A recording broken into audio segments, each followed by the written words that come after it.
मित्रों नमस्कार।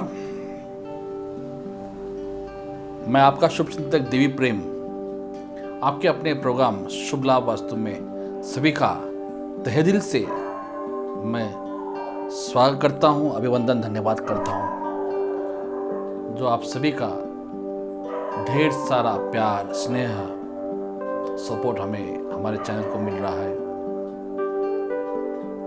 इसके लिए मैं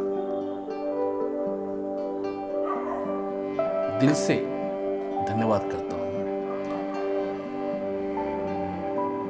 मित्रों, आज का जो विषय हमने लिया है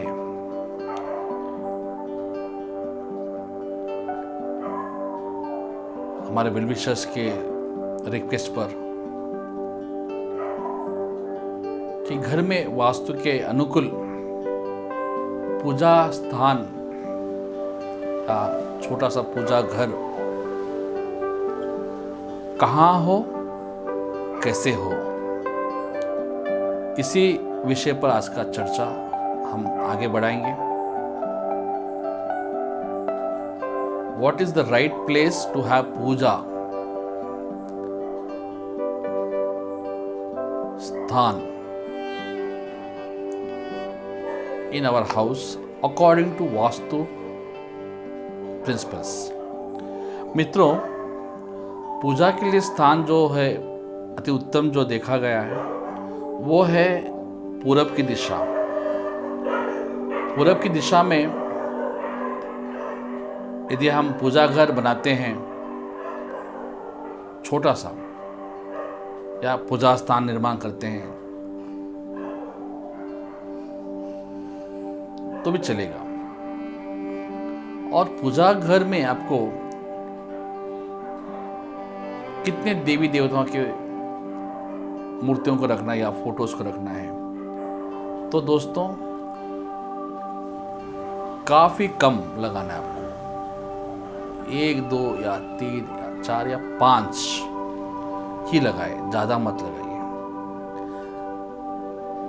जैसे जो प्रथम पूज्य है श्री गणेश का छोटा सा आप मूर्ति लगा सकते हैं, छोटा, बड़ा नहीं। उनकी सेवा हो,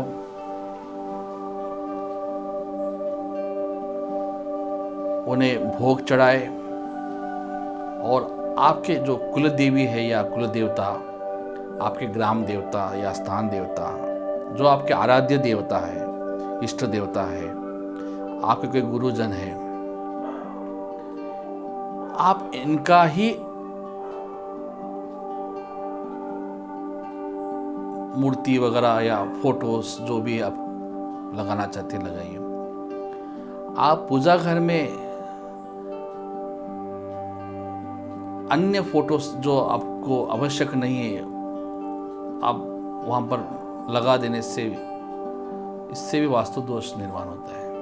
आप कहेंगे ऐसे कैसे भगवान के फोटोज या मूर्ति लगाने से वास्तु दोष, यानी आप जिन जिन को आप सेवा कर सकते हैं उन्हीं का आपको वहां पर फोटो लगाना है। अगर कोई आपके मित्र कहीं टेम्पल गए तो वहां से कुछ वो फोटो लाए या मूर्ति लाए, वो आप घर में लगा दे। कोई और कहीं और चले गए, कहीं और चले गए, ऐसे हर एक मित्र आपके घर में अगर कुछ ना कुछ देते गए फोटो या मूर्ति, तो आपका पूजा घर इन्हीं फोटोस और मूर्ति से भर जाएगा। आप उनकी सेवा नहीं कर सकते हैं। भगवान है, परमेश्वर है, शक्ति पूर्ण है।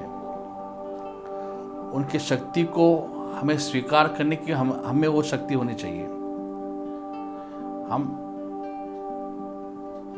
हम वही फोटोज लगाए, मूर्ति लगाए जो हमें हमारे जो पूर्वज करते आए, जो परंपरा चलती आ रही है, उन्हीं देवी देवताओं की आप आराधना करें, सेवा करें, भक्ति भाव से उनके चरणों में समर्पित हो जाए और पूजा जो करना है नियमित रूप से करें। पूजा घर स्वस्थ रहे, स्वच्छ रहे, निर्मल रहे, पवित्र रहे, पूजा घर अगर है तो उसके लिए उसका जो डोर है वो रहना आवश्यक है। अगर डोर नहीं है तो कर्टन तो रहना ही रहना है, ओपन नहीं रहना है। भगवान के लिए भी प्राइवेसी चाहिए और हमारे लिए भी प्राइवेसी चाहिए। हम भगवान के प्रतिमा के सामने हम घूमते हैं, बैठते हैं, खाते हैं, तो ये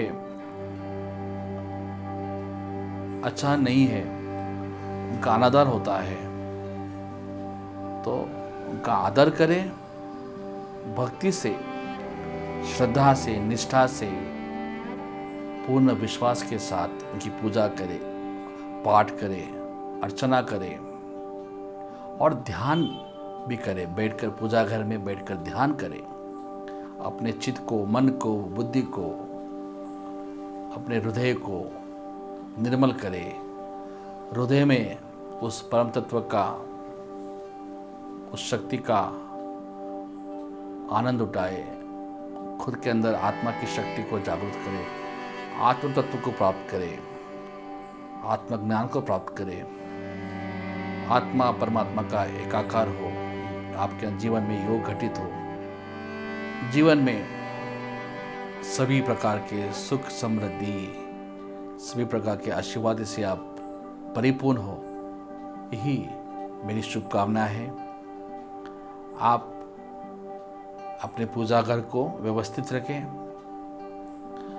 अगर आपके पूजा घर में लाइट लगाने का अगर ऑप्शन है तो एक छोटा लाइट भी लगा दे। अगर ईस्ट में आपका पूजा घर है तो वहाँ पर एक हरा बल्ब लगा सकते हैं आप, या क्रीम कलर का लाइट लगा दीजिए। अगर पॉसिबल है तो एक छोटा लाइट जो 0 वॉट का है उसे लगा दीजिए। अगर नहीं तो छोड़ दीजिए। अगर दिया लगाते हैं तो समय से दिया लगाते रहें। घी का दिया लगाएं। गाय के घी का दिया लगाना अच्छे रिजल्ट्स देते हैं। जो आप व्यवस्थित तरीके से अपने पूजा घर को सजाते हैं, समय समय पर साफ सफाई, इस सब चीज़ों का ध्यान रखें। जितना आपका पूजा घर निर्मल हो, पवित्र हो, पावन हो, व्यवस्थित मेंटेन हो, आपका जीवन भी उतना ही सुखमय हो, आनंदित हो जाता है। सभी आशीर्वाद आपको मिलते हैं, कृपा प्राप्त होती है। यही शुभकामना से सभी का धन्यवाद करता हूँ।